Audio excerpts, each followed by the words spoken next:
Ya, ini sudah Ya, saya jadikan host Pak ya. Ya, sudah. Ya. Jadi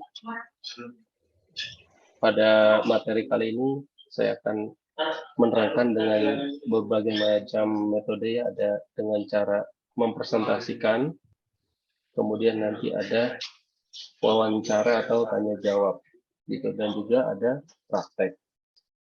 Jadi saya berharap saat sesi wawancara teman-teman semua di sini bisa buka mic-nya saat saya minta untuk menjawab pertanyaan. Ya, jadi supaya nggak ngantuk juga, biar lebih fokus dalam mengikuti materi tentang pengantar TIK kali ini. Jadi saya menjadi praktisi itu sudah dari tahun 2008, tepatnya setelah lulus kuliah. Ya, kenapa? Karena itu waktu saya benar-benar fokus untuk menjalankan ilmu yang sudah saya dapatkan. Namun saat kuliah pun saya juga sudah mulai praktek kecil-kecilan, dalam artian ilmu yang sudah saya dapatkan di kampus juga saya gunakan untuk mengerjakan proyek-proyek kecil.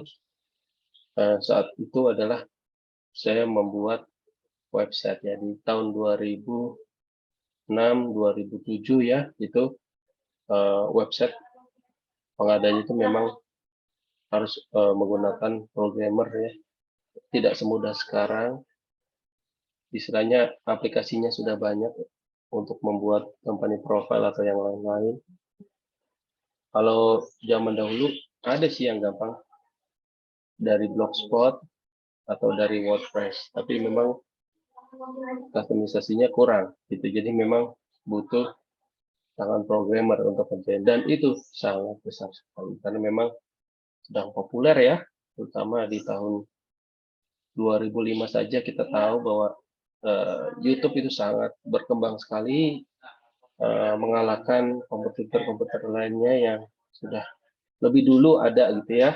Ya, makanya itu kebangkitannya di situ. Nah, oleh karena itu saya juga mengajak, karena saya juga jadi teringat waktu saya masih kuliah dulu, ya, di usia-usia kalian ini, di semester 3, semester 5 gitu, ya, sudah mulai mengerjakan proyek-proyek kecil-kecilan. Nah, saya mau tanya dulu nih, teman-teman di sini, apakah sudah ada yang mengerjakan proyek kecil-kecilan, ya, baik itu cuma sesekali atau dua kali, atau mungkin reguler tapi kecil-kecil gitu, ya. Coba raise hand dulu, ya, menggunakan aplikasi Zoom ini. Saya mau tahu dulu ada berapa orang. Kalau dilihat dari wajah-wajahnya nih kok kayak kebanyakan dari semester 3 nih, ya.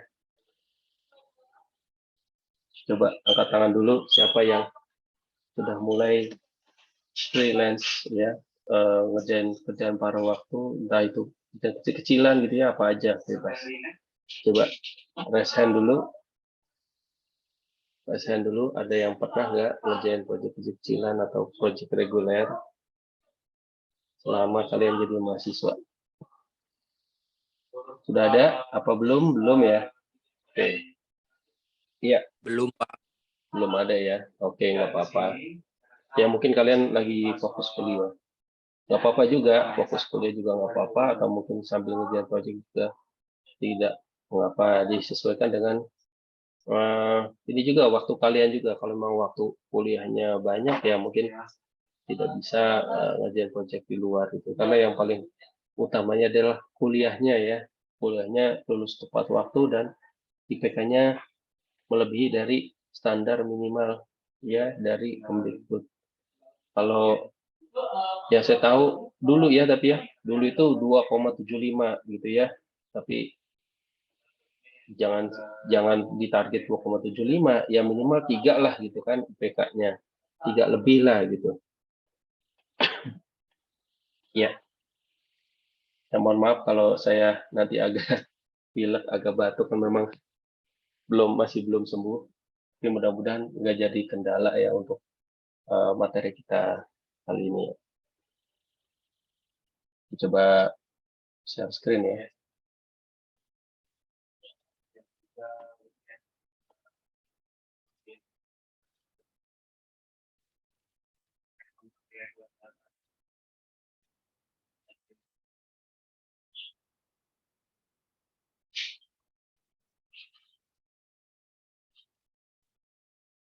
Sudah kelihatan ya?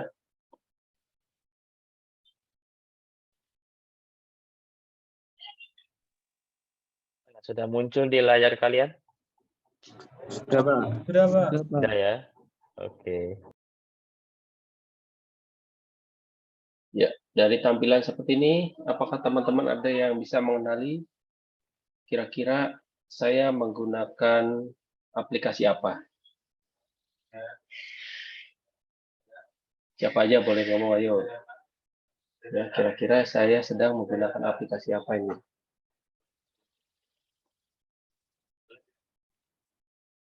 Belum tahu ya? Oke, nanti kita cari tahu ya di materi kita kali ini.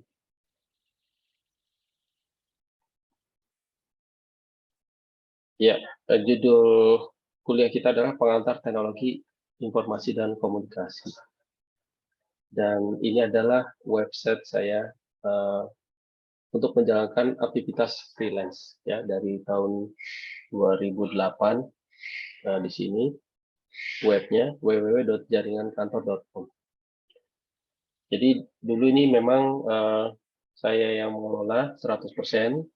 Kemudian karena saya diterima sebagai PNS di salah satu perguruan tinggi negeri, makanya untuk web ini sudah tidak bisa saya kelola, maksudnya bisa saya kelola tapi saya hanya sebatas ini aja mengerjakan proyek yang sudah didapat. Jadi sekarang yang mengelola adik saya sendiri, dia yang mencari pekerjaannya, dan juga mungkin kadang ada pekerjaannya yang datang itu ke adik saya. Jadi saya tuh hanya di bagian yang mungkin agak sulit-sulit gitu ya, mungkin yang mudah-mudah dikerjakan langsung adik saya gitu. Nah, ini adalah kursus dan latihan yang saya sudah pernah saya jalankan ya. Pertama saya pernah kursus pemrograman Golang ya, fundamental ini di Nurul Fikri. Kemudian workshop penanganan insiden peretasan data ini di BSSN, Badan Siber Sandi Negara. Kemudian saya berdrill test sektor akademik di BSSN juga, Badan Siber Sandi Negara. Terus di sini ada Juniper Junos ya. Apakah pernah teman-teman dengar kata Juniper Junos ya? Ada yang pernah dengar nggak ya? Coba teman-teman siapa aja boleh komentar. Juniper Junos ada yang pernah dengar gitu? Belum ya? Oke.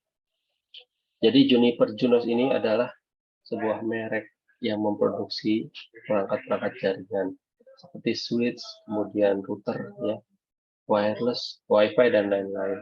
Kita mungkin sangat familiar kalau untuk switch ya TP-Link, D-Link gitu ya. Terus kalau yang mahal-mahal mungkin Cisco ya. Cisco ya itu yang terkenal ya. Terkenal kenapa? Karena terkenal ya karena memang targetnya untuk masyarakat umum gitu ya, TP-Link, D-Link ya. Tapi kalau Juniper Junos ini dipakai di core-nya sebuah data center dan bahkan menjadi pusat network di sebuah ISP, Internet Service Provider.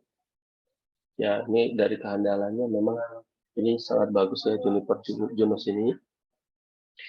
Hanya saya mempelajari itu, tapi di level end user ini jarang terdengar karena memang alatnya saja juga lumayan ya. Kalau TP-Link kan paling kita bisa beli dengan harga 200.000 atau 100.000. Sedangkan untuk Juniper Junos ini suite-nya aja 200 juta gitu kan. Jadi memang segmentasinya tidak menyasar ke end user kalau yang Juniper Junos. Kemudian PSP G Framework Advanced. Nah, ini di Nurul Fikri juga. Kalau saat ini sudah PSP G2 ya sudah masuk ke versi 2, yaitu sebagai nasib seorang yang mempelajari ilmu IT seperti itu, belajarnya mungkin 1 bulan, 2 bulan, pas udah bisa langsung versinya berubah mayor. Nah, itu kan komen-komennya udah mulai berubah ya. Tapi juga jangan pesimis, kita harus terus mengikuti perkembangan. Kalau tips dari saya adalah kita sangat penting mempelajari fundamental atau pakem-pakemnya, karena fundamental atau pakem-pakemnya itu akan berlaku seumur hidup, gitu ya. Jadi belajar ke arah algoritmanya itu harus kalian pahami, terutama algoritma berbasis objek itu wajib kalian betul-betul pahami, ya. Betul-betul kalian pahami kalau misalnya kalian mau mempelajari ilmu IT untuk teknik mesin.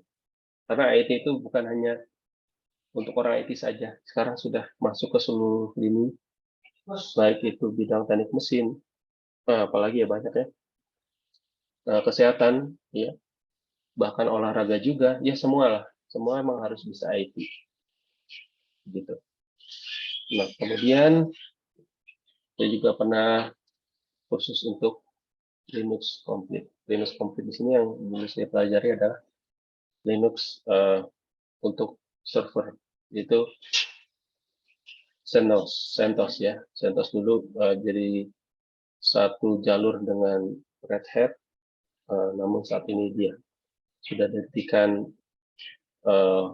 untuk satu jalur dengan Red Hat itu ya, dia menjadi percabangan yang terpisah ya, mulai dari versi 8.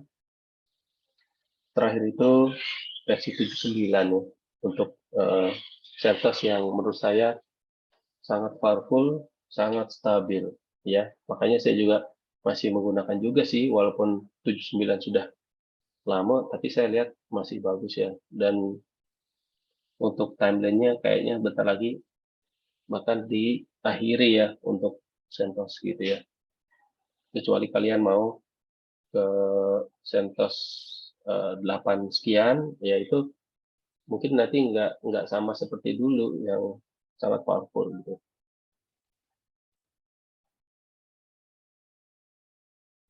Oke. Sertifikasi kompetensi. Nah, sertifikasi kompetensi ini sangat penting kalian miliki. Apalagi sekarang itu yang paling penting adalah skillnya apa ya, mungkin skillnya apa gitu, apalagi di luar negeri ya, skillnya apa itu kalian harus buktikan kan ya. Nah, itu buktikan langsung atau mungkin di awal-awal kita harus ada sertifikatnya.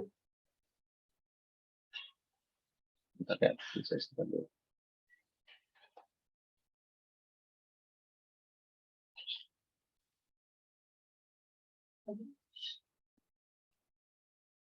Ya, sambil buka statan. Ya, ini adalah sertifikat kompetensi yang saya miliki, ICT Project Manager. ICT Project Manager ini saya raih untuk dalam rangka mengelola project yang di bidang IT, mulai dari penyiapan sumber dayanya, kemudian menyiapkan timeline-nya atau waktunya sampai dari awal sampai selesai nanti, kemudian nanti sampai closing ya, bagaimana invoice itu diterbitkan, itu semuanya diuji di sini, di sertifikasi ICT Project Manager. Ini sertifikatnya berlaku dikeluarkan oleh BNSP ya, Badan Nasional Sertifikasi Profesi, ini berlaku Asia. Kemudian untuk penyelenggaranya adalah itu LSPTD. Setiap rumpun ilmu memiliki badan sertifikasinya masing-masing. Ya, nanti kalian coba cari untuk teknik mesin itu apa, karena itu sangat bermanfaat sekali, paling enggak buat kalian nanti kalau misalnya mau kerja itu akan lebih dipercaya ya, masuk ke sebuah posisi, atau mungkin kalian mau mengikuti project ya, dia akan menuliskan requirement-nya harus memiliki sertifikat apa gitu ya. Nah, itu makanya di perguruan tinggi seringkali saya dengar bahwa lulusannya itu wajib memiliki sertifikasi apa gitu. Jadi sudah dibekali lulusannya itu dengan sertifikasi ya.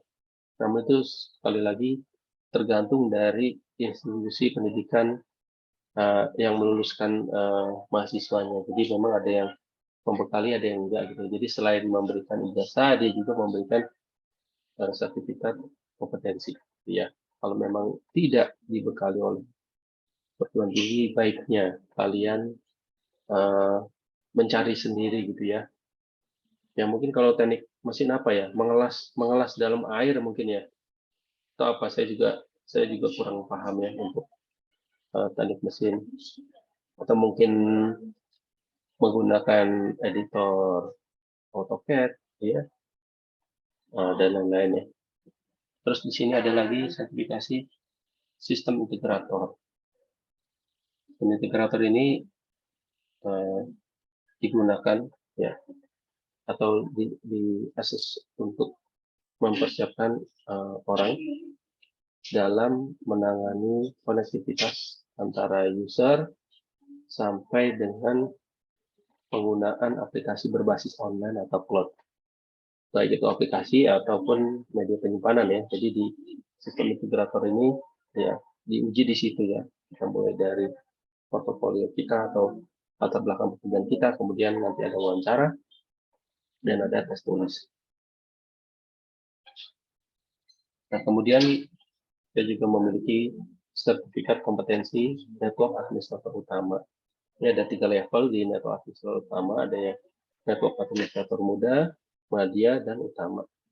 Saya muda punya, cuma karena menurut saya waktu itu masih terlalu muda, akhirnya yang media dilewatin langsung ke ini aja, ke utama. Karena kalau sertifikat kompetensi gitu ya, bisa kita langsung loncatin selama kita mampu ya.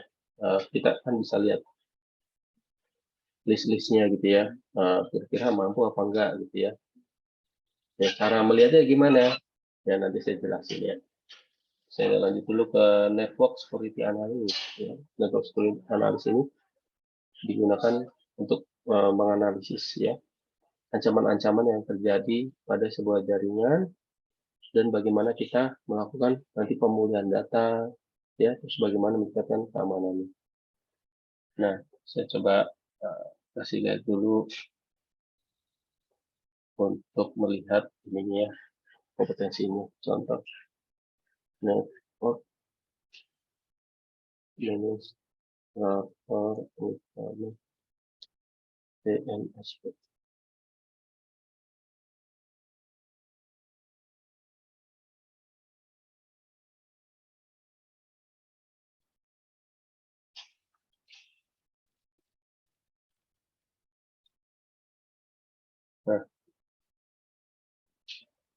Nah, ini dia sertifikat kompetensi.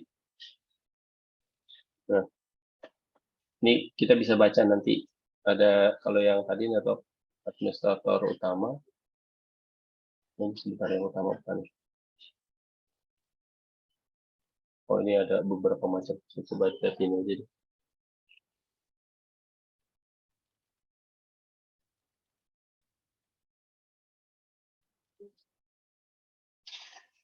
Nah ini dia. Ini network administrator utama. Nanti kita akan disajikan poin-poin apa saja yang harus kita kuasai gitu ya. Tapi kalau misalnya teman-teman dirasa, oh saya nggak bisa kuasai itu, jangan ngambil yang itu, cari yang lain gitu ya. So, yang utama nggak bisa berarti ke media nggak bisa ke muda. Gitu. Nah ini ntar kelihatan network administrator utama. Nah ini yang harus bisa dikerjakan mengumpulkan kebutuhan teknis pengguna untuk menggunakan jaringan, merancang keamanan jaringan, merancang pemulihan jaringan, memonitor. Total ada 15 kompetensi yang harus dipahami. Oke. Contoh, kalian sebagai teknik mesin, apa impian kalian gitu setelah lulus nanti itu, kemampuan apa yang menurut kalian kalau kalian bisa itu nanti gajinya gede misalnya, apa kira-kira? Saya mau tanya. Siapa aja yang mau bicara silakan. Kayak tadi apakah benar sertifikasi mengelas itu masuk nggak dalam kriteria mengelas di dalam air? Itu masuk nggak dalam impian kalian gitu untuk mendapatkan sertifikasi itu? Coba Mas Bayu. Mas Bayu kalau udah lulus skillnya berharap apa nih keahliannya? Masuk tambang sih Pak. Saya Pak. Oh, coba ada nggak ya? Sertifikasi tambang. Saya soalnya kurang paham nih kalau yang di mesin, di apa? Mesin. Keselamatan pertambangan minerba.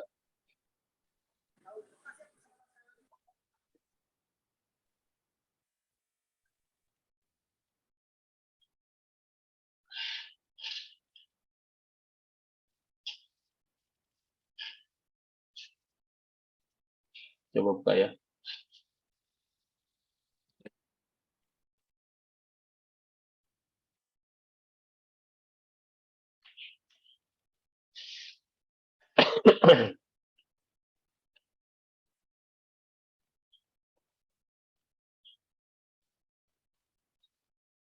Nah, ini contohnya ya. Sertifikasinya pengawas operasional pertama atau POP pertambangan. Ini nih contoh judulnya. Kita harus ini dulu, cari dulu apa aja yang jadi apa ya namanya persyaratan yang harus dikuasain, gitu ya.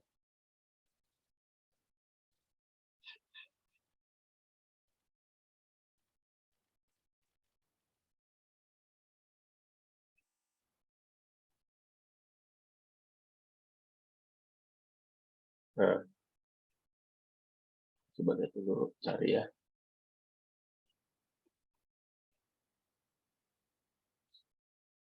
Pengawas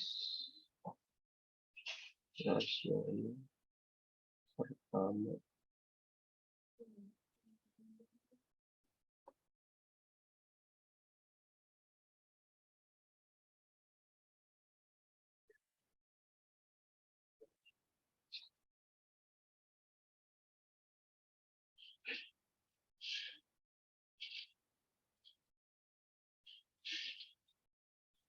Nah, ini kompetensi-kompetensi yang harus dipahamin ya. Jadi kalian sebelum ngambil kompetensi itu, kalian harus kuasai dulu. Jangan sampai nanti sudah bayar untuk pengambilan kompetensinya, nggak taunya malah nggak sanggup gitu ya. Sama ini, laksanakan peraturan perundangan terkait keselamatan pertambangan. Kira-kira sudah dikuasain belum nih peraturan perundang-undangannya? Kalau sudah, oke lanjut. Laksanakan tugas dan tanggung jawab keselamatan pertambangan pada area yang menjadi tanggung jawabnya. Laksanakan pertemuan keselamatan pertambangan terencana. Laksanakan investigasi kecelakaan. Ya, dan lain-lainnya. Jadi itu. Kalian pertama harus baca dulu apakah mampu nih melakukan sertifikasi ini. Kalau sekiranya mampu, ya udah langsung ikutin aja daftar. Tapi kalau misalnya nggak mampu, tapi kalian ingin menuju ke sana, bisa nanti masuk refreshment dulu. Jadi sebelum ada tes ini ya, tes uji, kita bisa ngambil refreshment dulu, ya atau apa namanya pemberian materi untuk pelatihannya. Jadi ntar saat pelaksanaan uji itu bisa lancar gitu ya, semuanya bisa terjawab, baik itu wawancara maupun nanti tes tulisnya gitu ya. Ya bisa dipahamin ya Mas Bayu ya. Ya Pak, paham Pak. Oke. Terus kita lanjut lagi.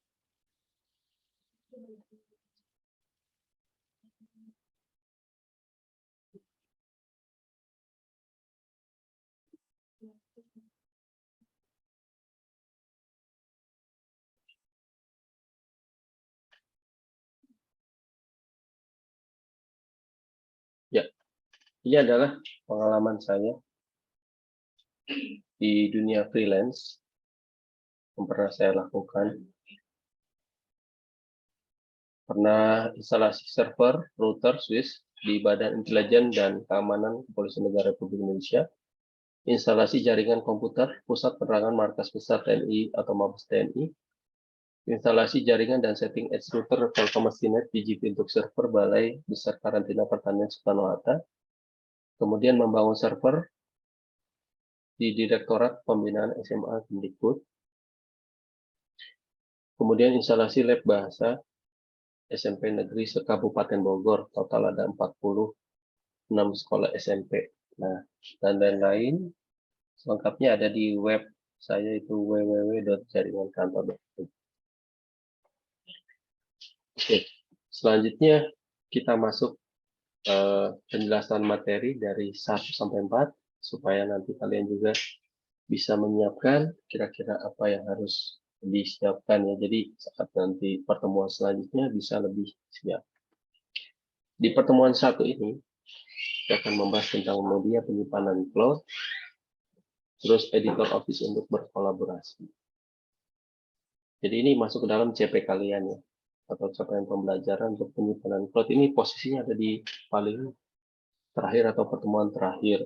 Namun saya ini menempatkannya di atas karena saya melihat bahwa media penyimpanan itu menjadi dasar untuk kita bekerja pada kerjaan kolaborasi saja. Jadi ini memang harus dipelajari di awal ya untuk media penyimpanannya.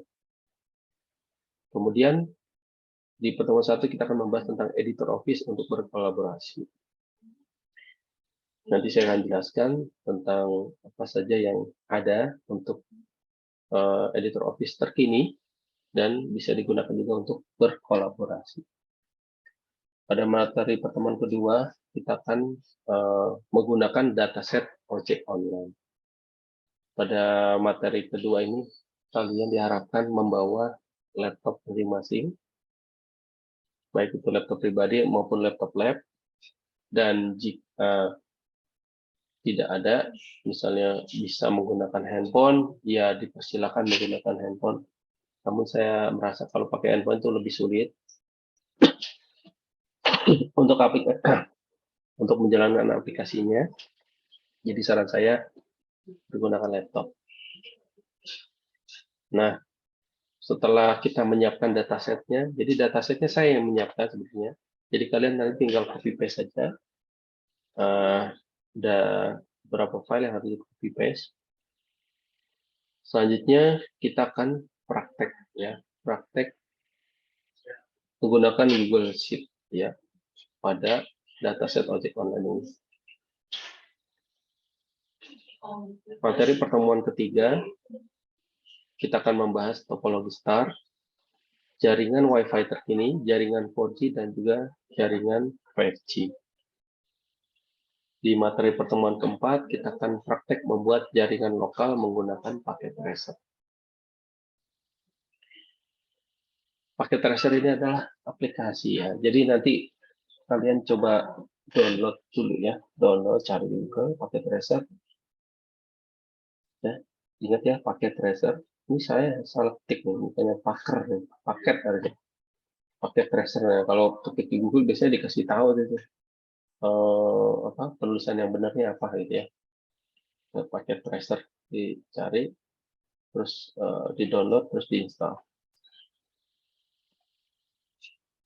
Oke, kita masuk ke pertemuan 1 ya,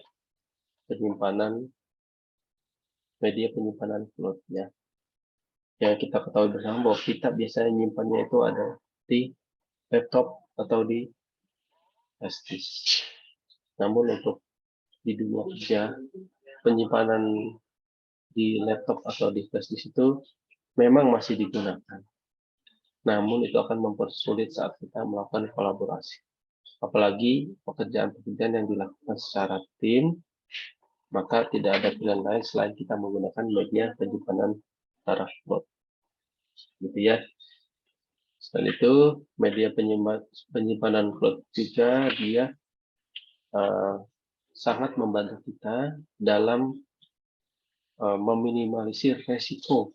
Ya, apa saja resikonya? Contoh misalnya resiko terkena virus, ya, terus resiko nggak sengaja di-delete, ya, itu bisa ditanggulangi oleh media penyimpanan cloud. Apalagi kalian sebagai mahasiswa yang sering dapat tugas dari dosen, ngerjain proyek akhir atau skripsi, ya, itu sangat rentan sekali filenya itu hilang atau kehapus atau virus yang dan lain-lain, dan banyak banget cerita yang mungkin nanti kalian akan dengar juga bahwa sampai ada yang stres gitu ya, besok udah mau sidang filenya hilang gitu kan. Itu jadi mimpi buruk ya, mimpi buruk. Ya, di semua menjadi masalah besar, dan sebenarnya masalahnya itu bisa ditanggulangi, cuma masih banyak yang belum tahu cara nanggulangi. Kalau misalnya kalian itu menggunakan laptop, nggak mau menggunakan media penyimpanan cloud, itu tinggal mengaktifkan aja yang namanya file history atau file backup. Jadi kalau misalnya terkena virus, nanti kita bisa melihat history yang sebelumnya. Gitu loh. Cuma memang ada lagi kendala yang kita tidak bisa hindari juga. Apa itu? Kaitannya dengan daya tahan hard disk. Hard disk itu ya yang biasa itu cuma 5 tahun. Ya, 5 tahun itu akan rusak. Kemudian SSD yang mungkin lebih kuat 10 tahun. Ya, itu juga akan rusak. Apakah kita mau ngingetin waktunya? Belum tentu bisa. Karena kadang-kadang kadang-kadang SIM aja kelewat ya. SIM 5 tahun sekali ya, harusnya diperpanjang, lupa, akhirnya lewat waktunya. Gitu. Padahal kita juga mungkin ada aplikasi reminder, kadang-kadang kan nggak mau ketik gitu ya. Apalagi itu hard disk gitu ya, penggunaannya. Tahu-taunya pas udah 5 tahun lah, nggak taunya harddisknya error. Sedangkan di situ banyak banget data. Di dunia kerja, hal-hal seperti itu seharusnya tidak terjadi. Karena data perusahaan itu sangat mahal, tidak ternilai. Jadi penggunaan media penyimpanan cloud, walaupun nantinya akan bayar, ya itu menjadi sesuatu yang murah, ya tidak mahal gitu ya. Walaupun media penyimpanan online juga ada yang gratis, tapi nanti ada juga opsi yang bayar, dan itu tidak masalah bagi perusahaan. Ya, selama datanya bisa aman, bisa diakses bersama, ya, dan tersedia kapan saja, di mana saja.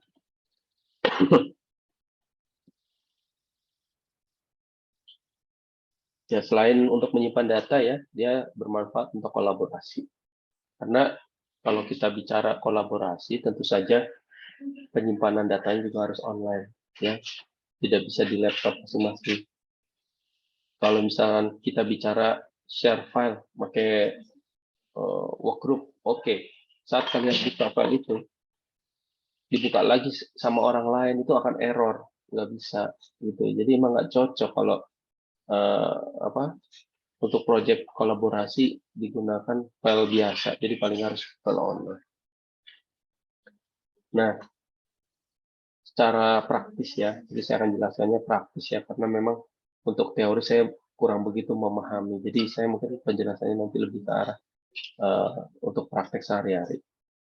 Jadi dikategorikan sebagai model SaaS jika digunakan oleh pengguna biasa. Nah, ini model yang pertama. Model yang kedua dikategorikan sebagai model platform as a service atau PaaS jika digunakan oleh developer atau pengembang aplikasi. Paling nggak ada dua itu.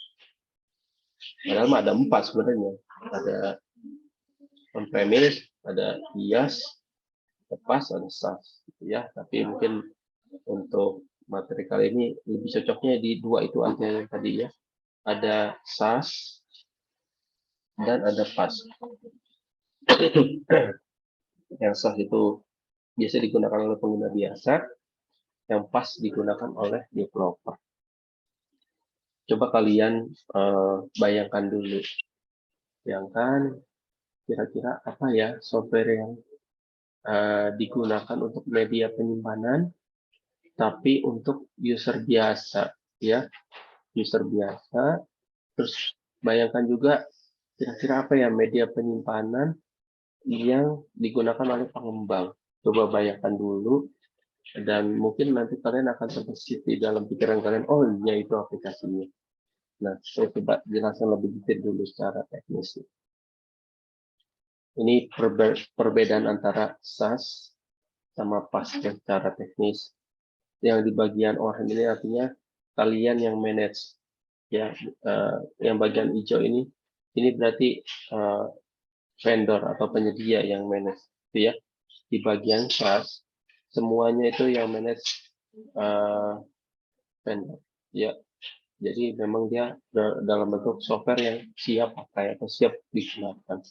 Jadi mulai dari aplikasi, data, runtime, middleware, OS, virtualisasi, server, storage, networking, semuanya di-manage oleh penyedia atau vendor. Nah, kalau yang PaaS, ya ini kan tadi yang SaaS ini untuk user biasa, yang PaaS ini kan untuk developer atau pengembang aplikasi ya. Makanya dia akan mengelola aplikasinya dia. Yang kedua adalah datanya dia, gitu ya. Artinya ini aplikasi yang tidak siap pakai. Dia dikelola yang aplikasi yang mendatanya oleh programmer itu sendiri.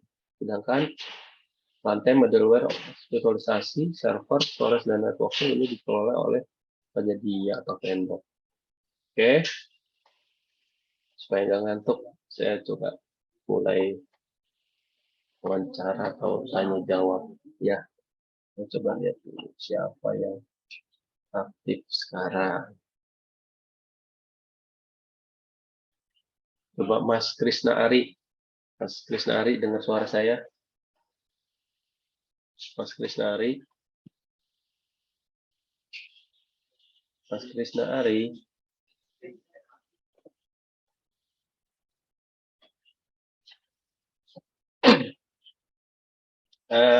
Mas Saiful Hadi. Dengar suara saya? Dengar, Pak.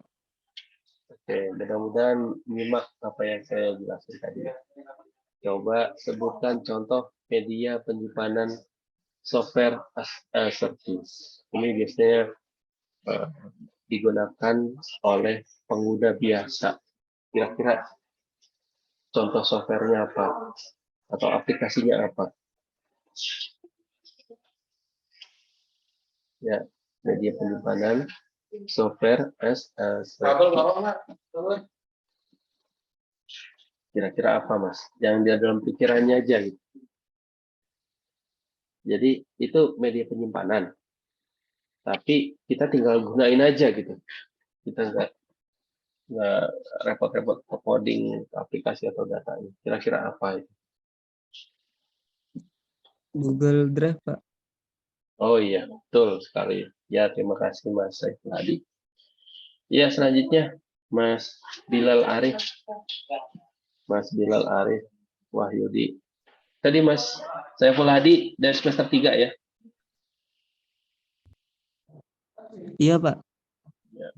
Teknik mesin ya? Iya, Pak.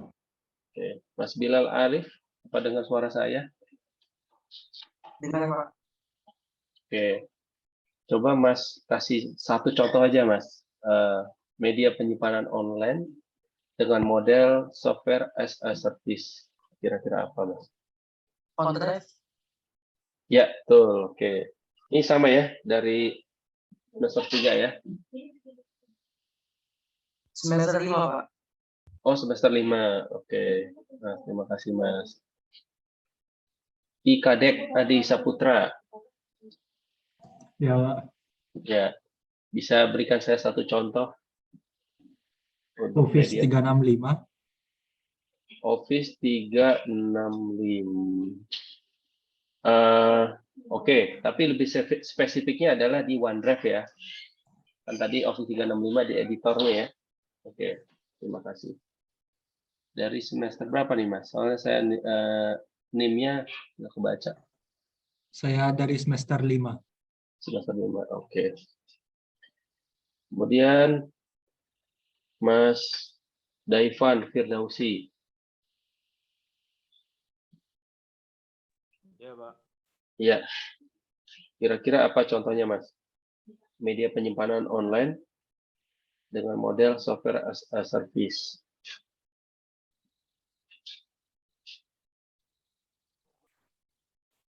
Google Drive mungkin, Pak. Atau email. Ya, Google Drive. Oke. Ya, terima kasih. Ya, kita lanjut ke pertanyaan berikutnya ya. Masih sama. Kita tanya jawab. Sebutkan contoh media penyimpanan platform as a service atau PaaS. Mas Gede Eka Wiraguna. Coba Mas Gede Eka, apa dengar suara saya? Dengar. Ya, bisa diberikan satu contoh aja, Mas, untuk media penyimpanan, ya, dengan model platform as a services atau PaaS. Kira-kira apa? Ini clue-nya kan digunakan oleh pengembang, ya, digunakan oleh developer. Kira-kira apa, Mas?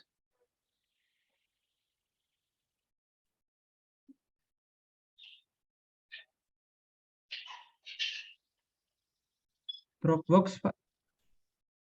Dropbox. Kalau menurut saya Dropbox itu lebih ke arah SaaS, ya. Karena apa? Karena dia digunakan oleh end user, ya. Karena dia kan nggak perlu ngoding-ngoding apa gitu ya. Nah, itu Dropbox itu dicontoh untuk SaaS gitu. Kalau yang platform as a service atau PaaS apa kira-kira nih, Mas? Mas Gede Eka.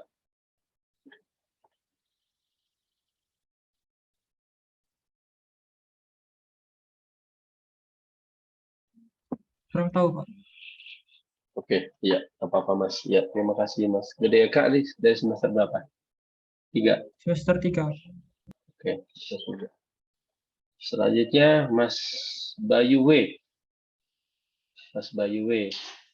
Coba Iya, Pak. sebutkan contoh penyimpanan online dengan model platform as a service.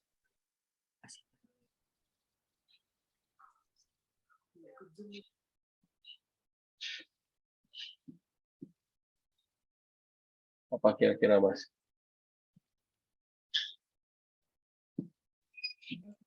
Kurang tahu, Pak. Saya, Pak. Oh ya, apa-apa, Mas. Yang penting sudah berusaha. Paling nggak udah berusaha untuk mikir gitu. Iya, baru Tapi dengar udah, juga. iya, oke. Tapi udah paham kan ya. Jadi penyimpanannya itu biasanya dipakai oleh developer ya atau pengembang aplikasi. Pertama itu dulu lah yang ditahu ya. Iya, Oke. Pak. Ya. Oke. Lanjut Mas Muhammad Hekal Albatino. Dengar suara saya, Mas?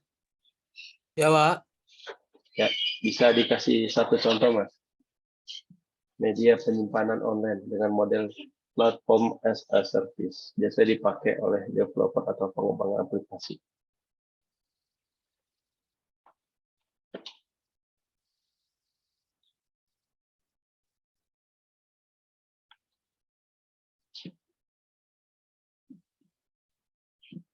iCloud, Pak. Apa? iCloud. Ya. iCloud itu Apple ya? Iya, Pak. Oh, berarti itu dia lebih cocok ke ini, Mas. SaaS. Itu karena digunakan oleh pengguna biasa ya.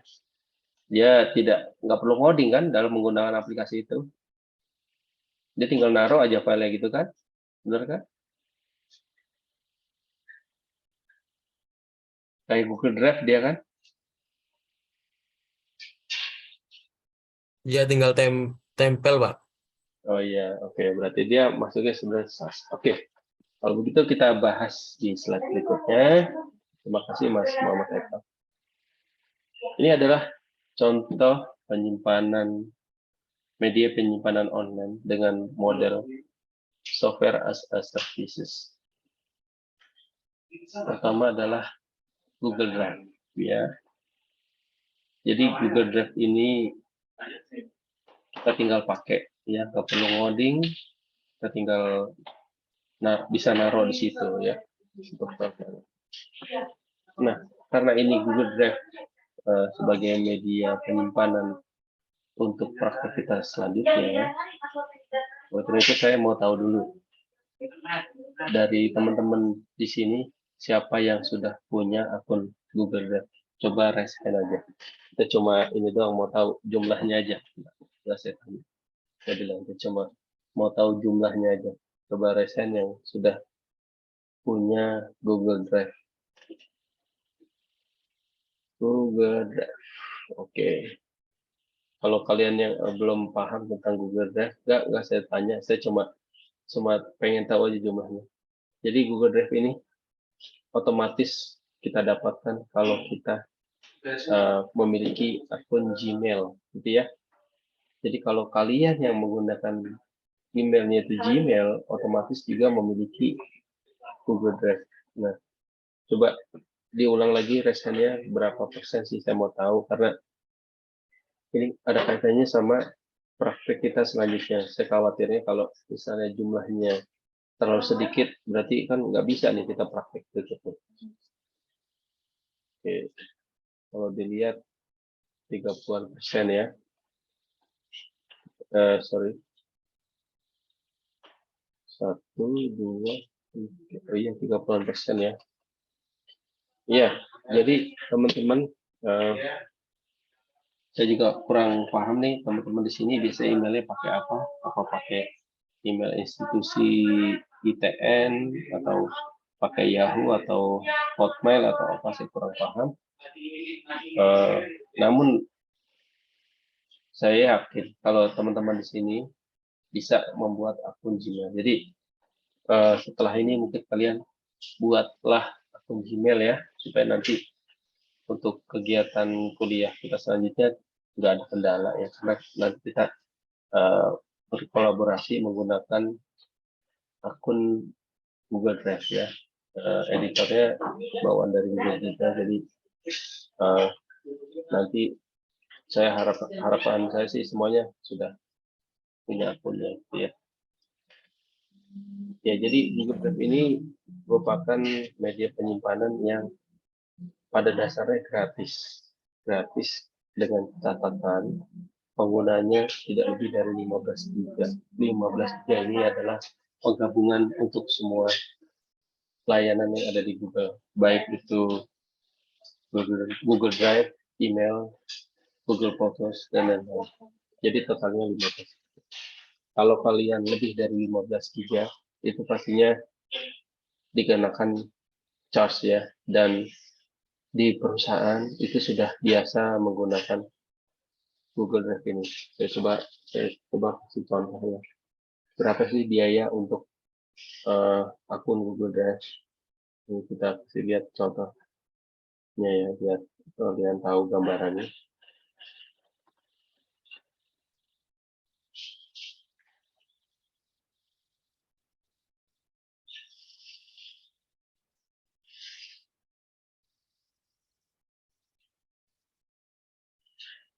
Jadi kalau di perusahaan itu namanya Google Workspace ya. Google Workspace. Nah, kita bisa lihat di sini yang Business Starter ini per usernya 4,2 USD per bulan. Ini fiturnya. Business Standar 9,6 USD per bulan. Nah, bedanya di mana? Di bagian storage. Kalau misalnya yang 4,2 dolar dapat penyimpanan 30 giga. Tapi kalau yang 9 dolar dapat penyimpanan 2 tera. Terus juga bisa menyimpan Google Meet ya. Google Meet-nya bisa ngerekam. Kalau ini kan nggak bisa nih. Dan ini juga jumlah pesertanya terbatas sampai 100. Ya. Kalau ini 150. Terus sampai 18 USD. Ini ada perbedaan lagi.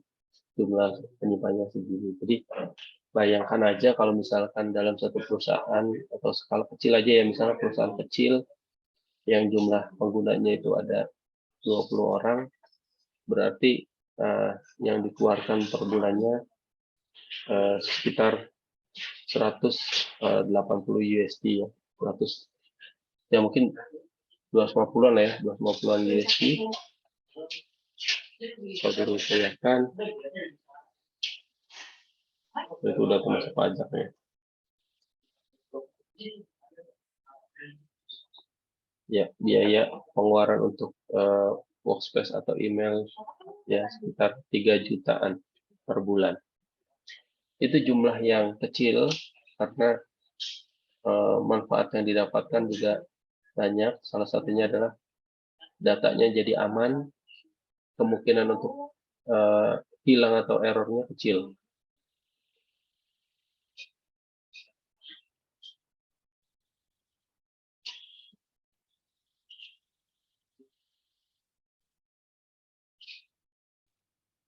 Tes, tes.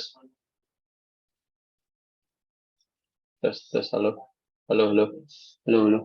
Pak. Coba. Ya. Tes, tes, tes. Ya, Tes, kedengaran, Pak. tes. Kedengaran, Pak. Kedengaran, Kedengaran. Pak. Oh, soalnya di sini indikator itunya mic-nya mati. Jadi saya tes-tes terus nih. Oke.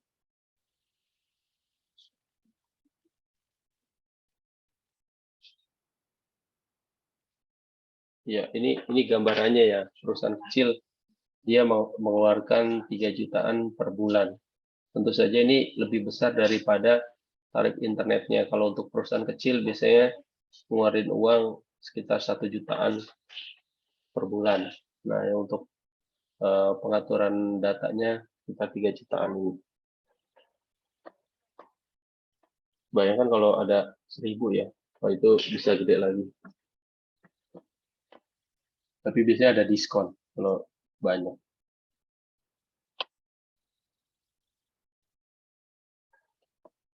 Nah, kemudian ada lagi contoh yang lain, Dropbox. Ya, Dropbox ini sebagai media penyimpanan yang sangat handal.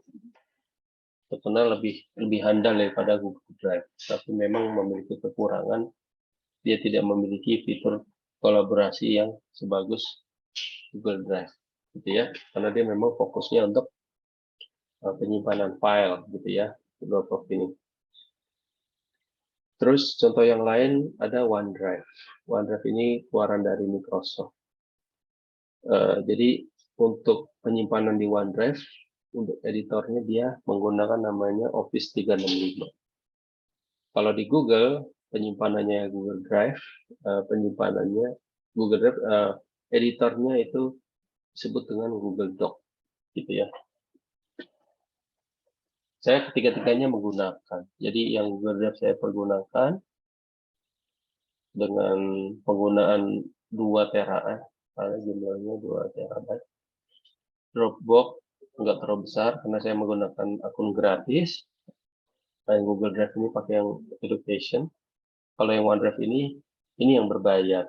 Jadi ketiganya saya gunakan, gitu ya.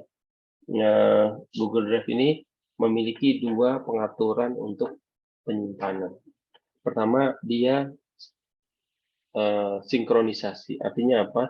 Artinya kalau misalkan kita menyimpan file, ya, itu akan tersimpan juga di laptop dan juga tersimpan juga di cloud. Nah, itu pakai metode sinkronisasi. Artinya kalau kita seperti itu, boros di 2 tempat. Laptop harddisknya kemakan, storage-nya, yang online-nya juga kemakan. Nah, makanya dia ada fitur yang lain. Fitur yang lainnya adalah ini dia modenya cloud. Jadi saat kita meletakkan file di dalam folder Google Drive, dia nanti secara otomatis akan mengirimkannya ke online, gitu. Jadi yang ada di situ di dalam drive kita itu akan lebih kecil karena isinya paling indexing aja. Contoh gini, kita naruh file gedenya itu 4 giga ya, software misalnya installer. Saat kita masukin ke dalam folder Google Drive, dia akan tersinkronisasi ke cloud. Nah, harddisk yang digunakan tidak 4 giga, tapi yang digunakan mungkin 100 kilobyte gitu ya, sebagai indexing aja. Jadi dia akan lebih menghemat harddisk kita. Jadi walaupun laptopnya memiliki kapasitas misalnya cuma 300 giga, iya cukup. Makanya ini laptop saya tidak nyampe 2 tera, nggak nyampe. Tapi bisa nyimpen data 2 tera gitu ya. Jadi karena ada fitur online tadi. Tapi memang dia memiliki kekurangan. Apa itu kekurangannya? Kita sangat bergantung terhadap koneksi internet. Saat koneksi internetnya bagus, maka membuka filenya akan jadi lebih mudah, lebih cepat. Tapi kalau internetnya lama, juga tergantung dari besarnya file. Kalau filenya besar, pastinya akan membutuhkan waktu untuk download. Kalau kecil kan bisa langsung cepat kebuka. Nah, cuma ada lagi fitur di Google Drive. Kalau misalnya kita punya satu file besar nih, tapi pengennya nggak ada proses download dulu, jadi langsung kebuka. Nah, itu bisa kita klik offline. Terus coba contohin aja.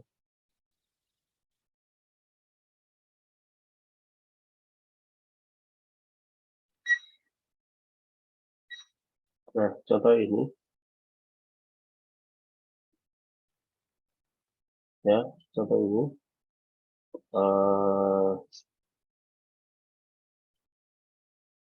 Ini deh, ya, data.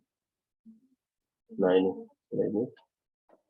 kan ada logo awan ya. Ini artinya file ini tersimpannya bukan di hard disk nih, tersimpannya di online. Nah, kita bisa memanfaatkan fitur seperti ini, klik kanan, terus offline access, available offline.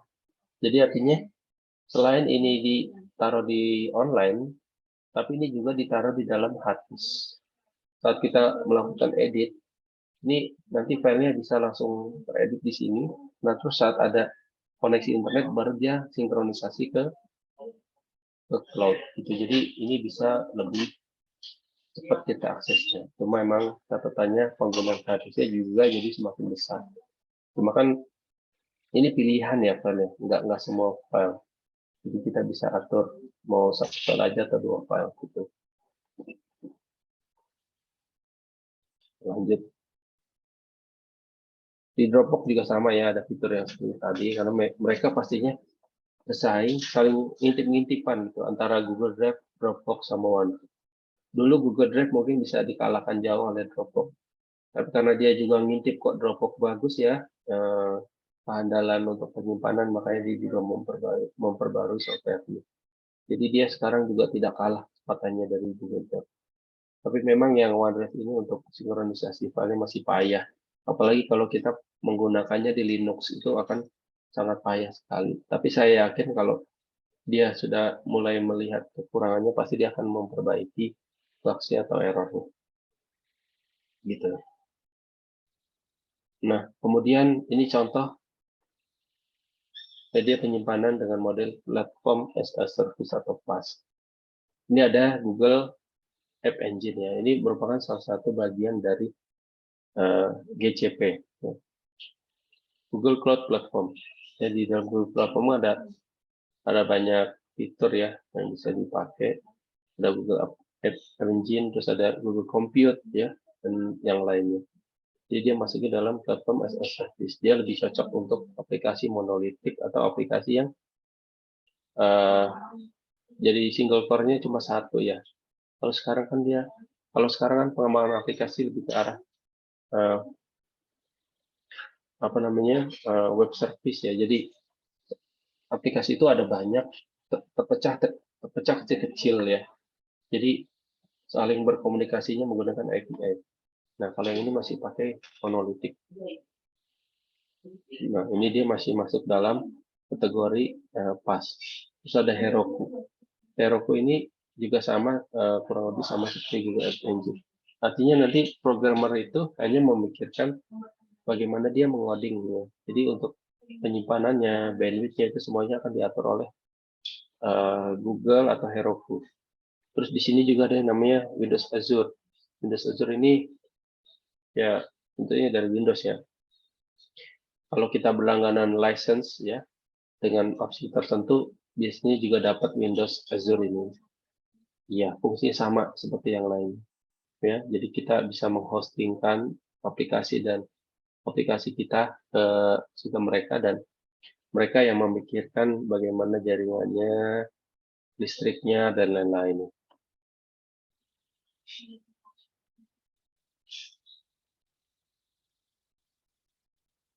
Oke. Kita masuk ke tahap berikutnya. Jadi setelah data itu berhasil kita simpan secara online, maka kita bisa melakukan kolaborasi. Harapan saya bukan hanya berkolaborasi, tapi kita juga bisa menggunakan teknologi terkini ya. Teknologi terkini supaya nggak ketinggalan ya. Karena memang dunia IT ini jangan dianggap apa ya, saya udah bisa ini ya, saya nggak mau yang lain. Contohnya, saya udah biasa pakai Windows 10 gitu ya, saya nggak mau upgrade ke 11. Hati-hati, nanti Anda akan ketinggalan. Jangan terlalu bangga dengan yang saat ini diketahui, karena IT itu begitu. Jadi kalau bisa memang kita ngikutin, memang jatuhnya kita kayak semacam apa ya, jadi follower terus, tapi memang kalau misalnya nggak ngikutin ya jadi ketinggalan gitu, ketinggalan zaman gitu. Oke, untuk editor ini ya, ini masuk CP kalian juga bagian pembelajarannya. Nah, di materi ini kita akan membahas tentang Google Doc dan juga Office 365. Jadi nanti ini saya akan praktekkan juga ya. Keduanya saya gunakan ya untuk Google Docs dan Office 365. Google Doc ini adalah aplikasi yang dimiliki oleh Google. Banyak hal yang bisa kita edit di sana. Nah, kemudian Office 365 ini miliknya Microsoft. Nah, sebelumnya saya mau tahu dulu nih, teman-teman di sini ada nggak yang pernah menggunakan Google Doc? Ya, silakan siapa yang mau bicara, dinyalakan aja mic-nya. Siapa yang pernah pakai Google Doc dan untuk apa?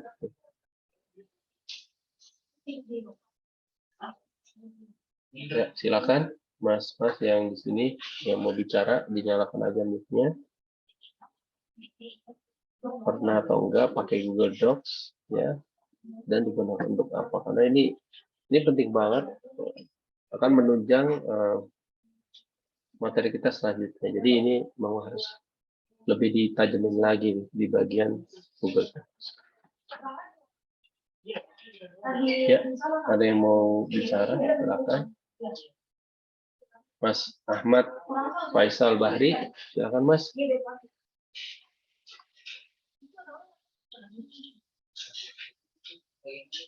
Saya belum pernah pakai Google Doc, Pak.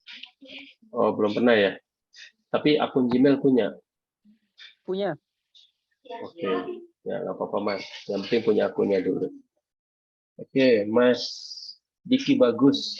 Mas Diki Bagus pernah pakai Google Doc nggak? Enggak, belum pernah, Pak. Oh, belum pernah pakai ya? Ya. Tapi akun Gmail punya ya? Akun apa, Pak? Gmail. Oh, Gmail punya. Punya, oke, nggak apa-apa. Mas Bagia. Ya, Pak. Ya, pernah pakai Google Doc nggak Mas? Pernah, Pak. Nah, untuk apa Mas? Untuk ini nyusun laporan praktikum, Pak. Oh, nyusun laporan praktikum. Ini sekarang semester 5 ya? Ya, 3. Oh, 3. Semester 3. Oke, iya. Ya, selanjutnya, kenapa saya pilih Google Docs ya? Karena ini sebenarnya aplikasi dua ini bagus dua-duanya nih, ya. Cuma ada tapinya ya, nanti saya jelaskan. Jadi kalau Google Docs itu pertama gratis ya. Kita berharapnya nanti saat pembelajaran ini rendah untuk biayanya ya. Untuk biaya rendah, jadi saya pilih ini. Selanjutnya di CP kalian kan kalian juga harus memahami tentang fungsi-fungsi atau rumus-rumus ya yang berkaitan dengan editor Office ya. Dan ini bisa gitu ya untuk mempelajari ke arah sana. Kemudian juga sudah terintegrasi dengan media penyimpanan online dan apalagi itu gratis ya sampai 15 GB. Nah, kemudian jadi itulah yang jadi dasar pertimbangan bahwa nanti kita akan lebih ya mempelajari tentang Google Docs ini. Namun sebelum mendalami itu, saya juga akan menjelaskan keduanya ya, karena bisa saja itu nanti kalian akan gunakan di dunia kerja ini hal-hal biasa ya penggunaan dua aplikasi ini. terutama untuk kolaborasi ya. Kolaborasi di dunia kerja. Oke. Saya langsung buka ya.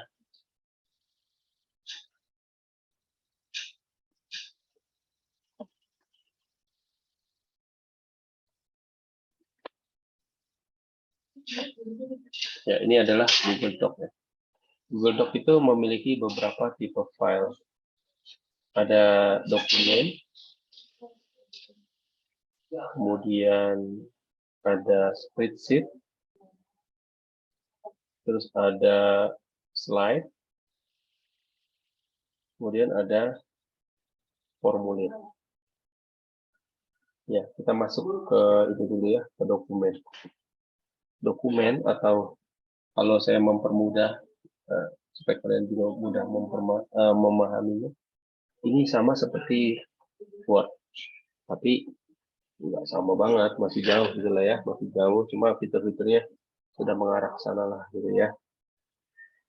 Nah, kalian kalau misalnya mau ngedit tadi kayak apa laporan praktikum, terus nggak punya aplikasi Office kan, mungkin aplikasi Office sebenarnya berbayar ya, berbayar license, cuma mungkin teman-teman sini kebanyakan entah apa pakai crack atau pakai lisensi dari universitasnya, saya kurang tahu.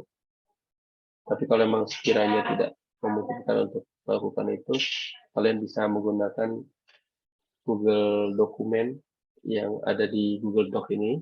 Ya, kita bisa klik kosong atau blank bahasa Inggrisnya. Terus ini bisa kita kolaborasikan. Contoh di sini ada bagian judul, kemudian di sini ada bagian isi, kemudian ada bagian penutup. Nah, terus di sini ada bagikan, kita oke, ini dia, harus kasih judul dulu.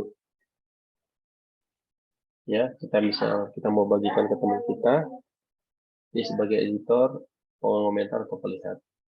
Terus nanti kita bisa sebut nama dia atau mention ya, supaya dia lebih fokus ngarahinnya ke situ. Contoh di bagian judul ini yang ini, Dayat ini. Terus isi yang lainnya.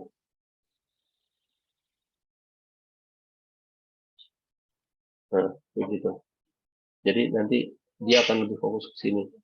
Nah, karena ini sudah berbasis online, ya, ini kalau misalnya Hidayat ini ngedit, dia akan kelihatan di sini. Ada indikator nih, Hidayat sedang mengedit di sini, gitu. Terus kalau misalkan ini juga sedang ngedit juga, nanti dia misalnya lagi ngedit di sini, kelihatan. Rafiq sedang mengedit di sini. Artinya satu file ini bisa dikerjakan bareng-bareng, ya, bisa dikerjakan sama-sama. Terutama untuk kaitan dengan dokumen ya, kalau yang ini. Kita juga bisa memasukkan gambar. Gambar di sini ada di menu sisipkan, terus gambar, upload dari komputer. Dan bukan hanya upload dari komputer aja, bisa dari Google Drive-nya itu sendiri. Nah ini, nih, tuh, bisa kita pilih nanti. Nah, itu enaknya ya, kalau menggunakan satu platform, gitu ya. Nanti langsung tinggal gitu ya, ini. Atau mau dari komputer juga bisa, sisipkan gambar dari komputer. Ini ya, ini nanti masuk gambarnya seperti itu. Saat kita mengedit seperti ini, nanti semua tampilan di teman-teman kita juga sama, real time ya, real time. Jadi saat kita ubah di tempat teman kita juga berubah gitu. Oke, selanjutnya untuk tipe yang selanjutnya adalah ini, spreadsheet ya. Spreadsheet mudahnya itu sama seperti Excel ya, sama seperti Excel. Jadi kita akan mengerjakan beberapa datasheet. Datasheet ini udah saya siapin, nanti kalian tinggal copy. Nah, di sini kita juga bisa menjalankan beberapa fungsi-fungsi yang ada di Excel ya, bisa kita kerjakan di sini juga. Terus si spreadsheet ini juga sebagai apa? Sebagai output untuk formulir ya. Jadi di Google Doc ini kita bisa membuat formulir. Formulirnya buat apa? Ntar bisa kita lihat ya. Jadi soalnya dia ada setelah ini, setelah presentasi baru dapat. Nah di sini kita bisa ngetik misalnya nomor, nama, oke. Nah gitu. Misalnya kita mau mencatat nama peserta dan KP peserta dan dikerjakan misalnya tim gitu ya. Misalnya kita ngadain acara ada 4 meja gitu ya, 4 meja, 4 baris ya. Kalau ada yang masuk, ditulis di sini. Nama misalnya Budi, nomor HP-nya berapa. Tertib kita ada yang ketik nih di bawahnya. Kelihatan nanti, oh dia lagi ngetik sini, ya udah kita ketik di bawahnya. Ya Joko, terus nomor HP-nya berapa gitu. Jadi nanti dia di sini akan cepat penuh gitu kalau kerjanya rame-rame. Misalnya tadi ada berempat.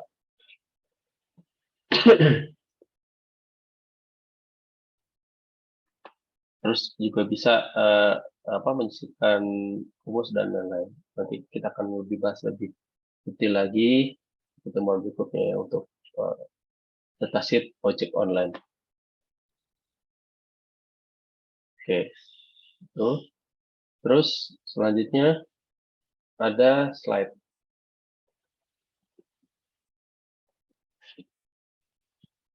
Nah, slide ini ya gampangnya itu PowerPoint. PowerPoint kalau misalnya kalian nggak punya PowerPoint bisa menggunakan slide ini. Dia sudah menyediakan template-nya juga ya, cuma template-nya nggak banyak. Ya ada template pendidikan, terus ada template pribadi, kantor, dan lain-lain. Kalau misalnya kita mau pakai template-nya bisa, kita tinggal klik aja, misalnya ini. Ini udah ada isinya, jadi ntar kita tinggal isi aja di bagian sini. Judulnya pengantar.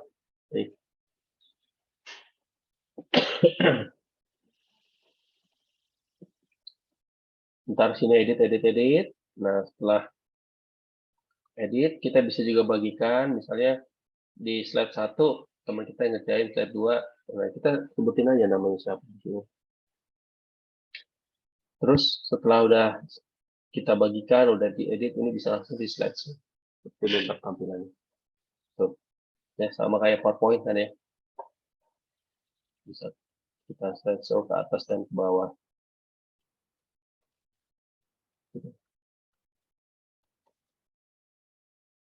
Oke. Kalau kita nggak mau terlalu rumit, ini kan mungkin udah ada contoh-contohnya ya. Kita mau mulai dari nol, bisa. Pilih aja nanti yang di bagian blank atau kosong. Jadi pilih slide-nya dulu, terus pilih kosong. Pilih kosong. Ya. Ya, ini kita masukkan judulnya pengantar PK. Nah, ini juga bisa kita bagikan ya. Bagikan siapa teman kita yang memiliki akses gitu ya.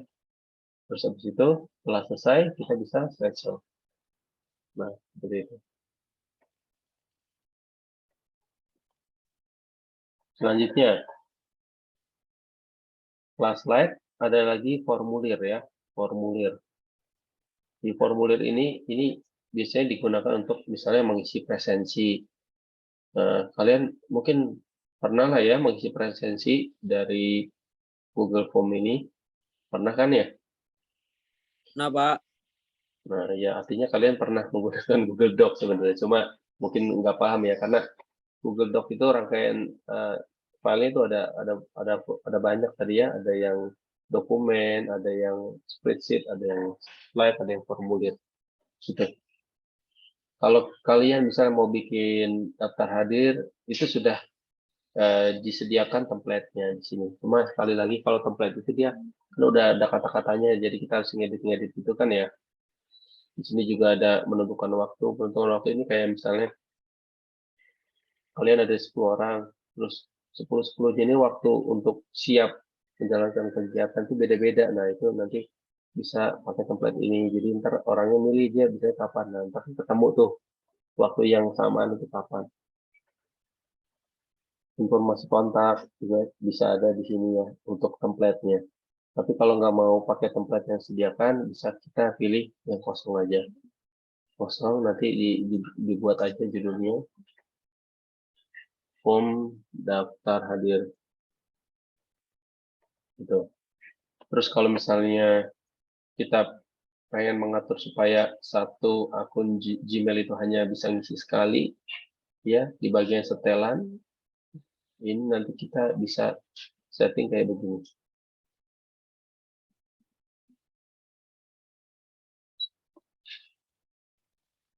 Nih, bagian sini. Batasi satu jawaban.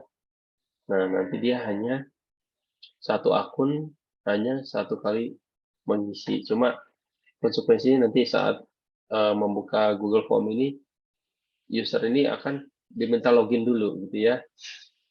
Kalian biasanya kalau ngisi daftar hadir, suruh login dulu apa langsung ngisi? Login ke Google maksudnya. Langsung isi, Pak. Oh, langsung isi ya. Bisa saja kalian sebenarnya posisinya sudah login ke Google. Jadi kalian bisa langsung isi. Tapi kalau misalnya kalian belum login, kemungkinan akan dihadapkan untuk ke login PC Google dulu. Gitu. Kalau daftar hadir, biasanya sini biasanya ya, tapi nggak selalu sih. Jadi biasanya dibuat satu kali pengisian untuk satu akun. Tapi kalau yang nggak mau, kadang-kadang kan ada yang ini ya, ngerasa, oh kok jadi rumit nih harus login. Nah, akhirnya dibuat nggak dibatasin satu orang gitu. Kadang-kadang sebagai admin akan ngelihat, lah kok ini orang isi 2 nih gitu ya, padahal harusnya 1. Nah, itu kalau nggak dibatasin kayak gitu, bisa 2 kali ngisi orang.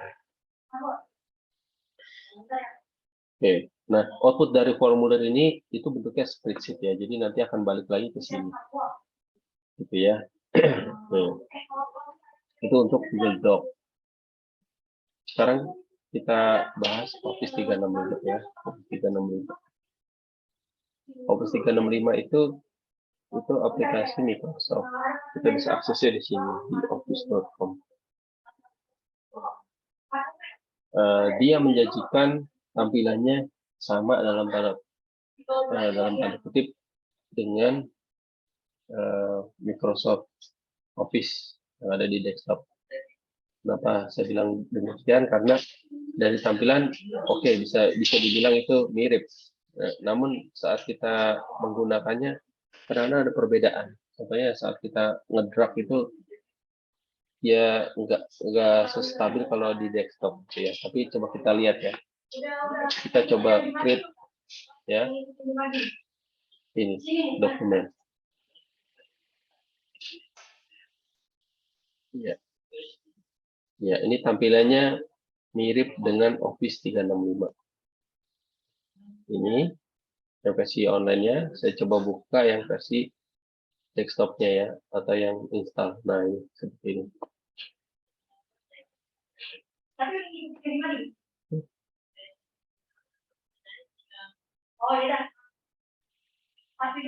Ya, ini.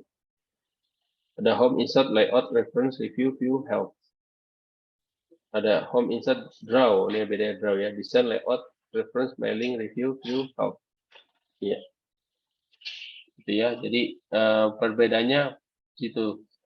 Cuma sekarang untuk add-on aja, sekarang sudah mulai dibuat sama ini. Mendeley ini adalah add-on tambahan. Jadi add-on yang saya install untuk Microsoft ya, ini aplikasi dipakai untuk mereferensikan. Jadi kalian kalau bikin tugas akhir kan ada daftar pustaka ya.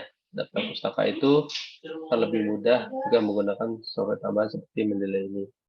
Jadi nanti saat kalian mensitasi sebuah jurnal atau mensitasi sebuah karya ilmiah, maka pembuatan daftar pustakanya akan secara otomatis terbentuk gitu. Jadi kalian nggak nginput satu demi satu, tapi akan dibuat oleh si Mendeley ini. dan stylenya juga bisa banyak ya. Akan nanti kan ada apa style atau apa gitu ya, nanti bisa dipilih di stylenya sini gitu ya. Nah, karena si Mendeley ini adalah instalasi tambahan, makanya ini terlihat ada perbedaan. Nah, ini kan saya install di desktop ya, makanya di sini muncul Open Mendeley. Di tampilan web ini nggak ada Open Mendeley, tapi adanya Mendeley Sheet. Nah, Mendeley Sheet ini di sini ada ya, karena si Mendeley ini dia punya dua versi. Versi pertama Mendeley Desktop. Nah, Mendeley Desktop ini hanya bisa mensupport Office yang versi desktop. Kalau yang Mendeley Sheet ini dia bisa dua versi Microsoft, baik yang di desktop maupun yang di tampilan sini ya. Jadi artinya kalau kita menggunakan Mendeley ini akan sama pengalamannya, baik di tampilan desktop maupun di tampilan web. Kan berharapnya gitu ya, developer pengennya orang mau kerja dimanapun itu sama, baik itu di desktop maupun di web gitu kan, berharapnya tidak ada perbedaan, jadi orang nyaman gitu. Itu sebenarnya sih, walaupun memang belum bisa mencapai 100%, tapi selalu menuju arahnya ke sana ya. Bahkan saat nanti kita sudah masuk ke dunia 5G, saya rasa komputer-komputer yang offline ini, yang speknya gede-gede ini, bisa jadi nanti udah nggak laku. Semua nanti akan terpusat di sebuah data center, kita cukup menyewa saja. Jadi yang kita pegang itu hanya laptop dengan spek rendah, karena sebenarnya laptop kita ada di cloud atau ada di awan. Jadi ini hanya sebagai alat untuk mengakses ke laptop kita. Ya, jadi di Office ini juga dia bisa digunakan untuk kolaborasi. Selama masih dalam satu institusi. Jadi biasanya kan kalau kita berlangganan Office itu kan dapat bonus-bonus ya. Bonus-bonus contoh kayak gini. Ya, coba ya. Kita berlangganan 86 license ya. Nanti kita bisa dapat Office 365 A1 per faculty, ada 500-an. Ya, terus ada sampai 10.000 yang Microsoft Power Automatically gitu ya. Jadi nanti dapat tambahan-tambahan. Dan biasanya juga satu license itu bukan untuk satu orang, tapi bisa untuk 5 device. Ya, 5 device. Itu. Nah, untuk Microsoft Office 365 ini tadi saya coba cek, itu ternyata ada yang versi gratisnya juga ya. Cuma saya sih belum pernah coba yang versi gratis. Ini saya versi berbayar. Nanti teman-teman kalau mau coba yang versi gratis ya dipersilakan aja. Tapi untuk materi kita saja kita lebih fokus nanti menggunakan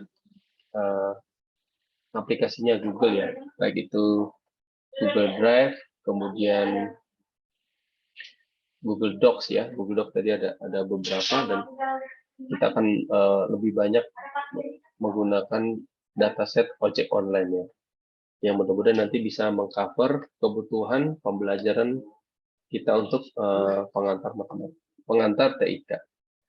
Ya.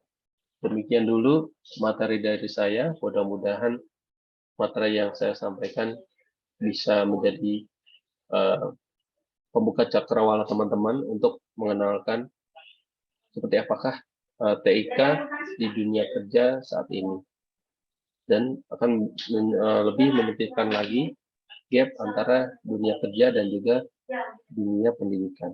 Terima kasih, dan wassalamualaikum warahmatullahi wabarakatuh. Waalaikumsalam warahmatullahi wabarakatuh. Terima kasih, Pak. Ya, sama-sama Mas. Pak.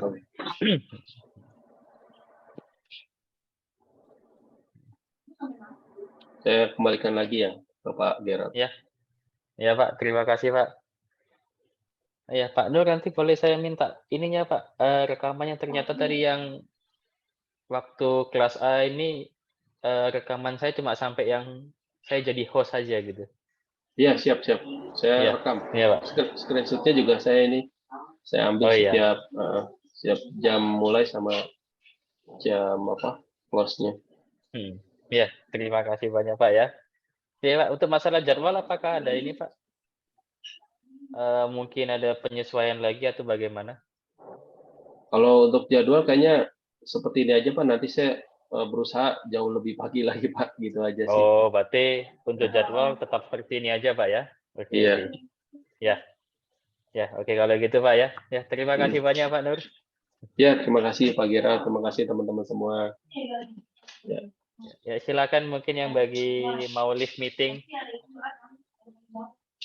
Ya, terima Saya kasih. live juga.